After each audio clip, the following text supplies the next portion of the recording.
Have you ever wondered why some people in network marketing seem to attract the right kind of people that follow through and duplicate, while other people have team members that don't listen to them, they don't follow through, and they don't even show up at the trainings? And the reason for this may be hard to hear because it's not because these people are lazy or that they don't want success. It's because they don't respect the leader. Respect in leadership is everything. It's the invisible currency that keeps everything together, and without it, you're just never going to go to the top. So in this training, I'm going to show you 9 big mistakes that leaders make that kill respect. And I'm going to give you the fixes so you can build a team that listens, take action, and see you as someone worth following. Now, quick background here. I failed miserably in network marketing for 14 years straight in 15 different companies. But eventually I figured out leadership and I built a team of over 10,000 people in 2 years. And I became the #1 leader in Europe in 3 different companies.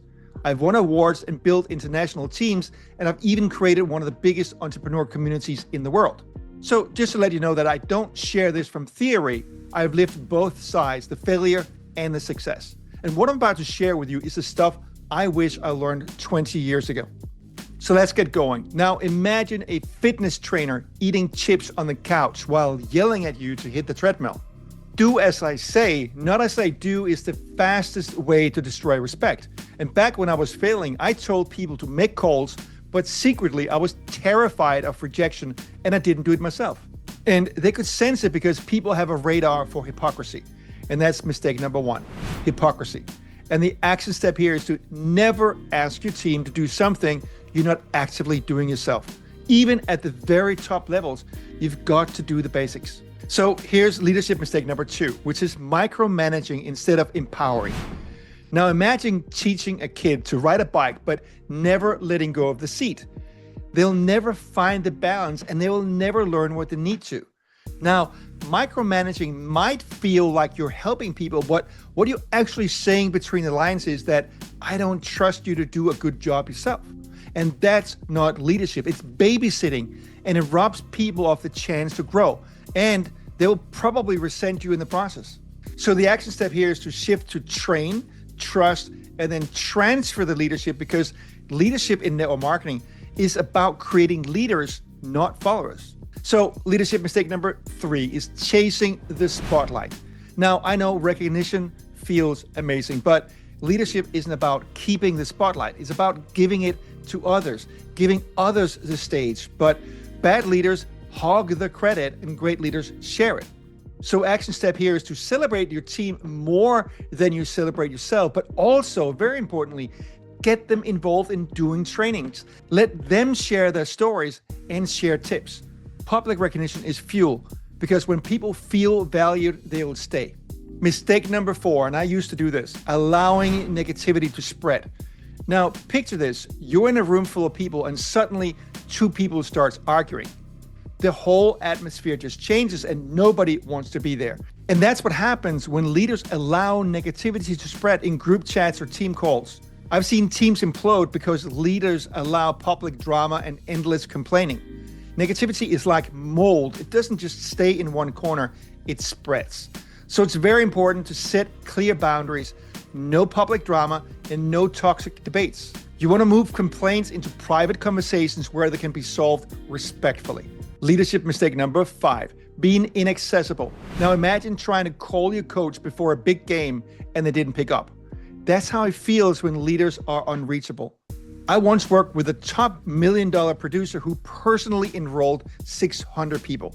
That's impressive, right? But I could barely reach him.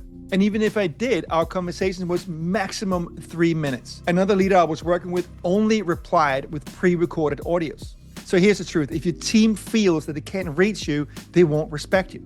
So the action step here is that you don't need to be available 24/7, but you do need to be approachable. So set clear office hours and use group Q&A calls. Show up when your team needs you the most. Leadership mistake #6. I once worked with a leader who gossiped about their own team members behind their backs, and the whole team fell apart. Now, a leader who gossips is like a chef spitting in the soup while people see it and still expecting people to eat it. Now, you might not be gossiping yourself and understand that, but it's also super important that you make your team a gossip-free zone. Make sure it's stopped. Address issues directly, privately, and respectfully. Leadership mistake number 7, and that's inconsistency. After I built one of my teams to 3,500 people, I had moments of burnout that made me inconsistent. And my team felt it. Like if I disappeared, they disappeared. So you can't just be on fire one day and the next day you're gone. You've got to be consistent. Because being inconsistent is like a GPS that randomly changes destination mid-drive. Nobody will stay on that ride. So your action step here is to simply decide to be steady. Your consistency becomes your team's security. And if you need time off, tell your team in advance and delegate key tasks. Leadership mistake number 8, and this is big, blaming instead of taking responsibility. This is the silent killer. In my early years, I used to blame everything, my upline, the company, the products, or even the market. But blaming doesn't build respect. It destroys it, and your team sees through it. Respect is built when you own your own mistakes. Now, I've been scammed several times and been broke, and I could have blamed people forever, but instead I choose to take responsibility and rebuild. And that mindset saved me. So here's your action step. When things go wrong, and they will, take 100% responsibility, even if only 10% of it was your fault. Your team will respect your ownership, and very importantly, they will mirror it. And that's the best thing that can happen when your team starts taking responsibility. Leadership mistake number 9, and that is pushing instead of inspiring. And oh my God, so many people are doing this. But think about the last time someone nagged you.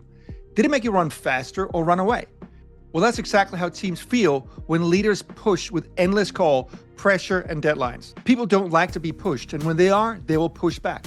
So the action step here is inspire people and coach them based on their goals, not yours. When you inspire them, they will pull themselves. So how do you get people to take action without pushing? Well, that's the real question. I made a separate video about that. It might be one of the most insightful trainings you'll ever see on leadership and how to lead your team to greatness. If it's already out, you'll find it right here. And if not, make sure you subscribe so you don't miss it. And tell me in the comments, which one of these 9 mistakes have you seen the most in your team or your upline? That's it for now. See you on the next video. Have a great day.